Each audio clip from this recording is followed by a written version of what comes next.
আগুনে পুড়ে মারা গেলে শাহাদাতের মর্যাদা লাভ করবেন। নবী করিম সাল্লাল্লাহু আলাইহি ওয়াসাল্লাম বিভিন্ন হাদিসে শাহাদাতের মর্যাদা লাভ করবে এরকম ব্যক্তিদের প্রকার উল্লেখ করা আছে। কোনো কোনো হাদিসে আসছে যে শাহিদ ও খামসুন, 5 ব্যক্তি শাহাদাতের মর্যাদা লাভ করবে। এর ভিতরে নবী করিম সাল্লাল্লাহু আলাইহি ওয়াসাল্লাম বলেছেন যিনি আগুনে পুড়ে মারা যান তার কথা।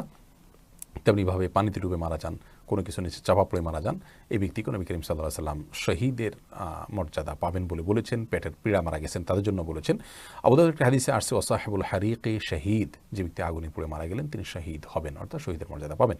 তবে এই শহীদ আল্লাহর রাস্তায় নিজের জীবন বিলিয়ে যিনি শহীদ হয়েছেন আল্লাহর দ্বীনকে বুলন্দ করবার জন্য, তার সমপর্যায়ের শহীদ হবেন না। তিনি হবেন শহীদে হাকিকি বা প্রকৃত অর্থে এবং সার্বিক বিচারে শহীদ।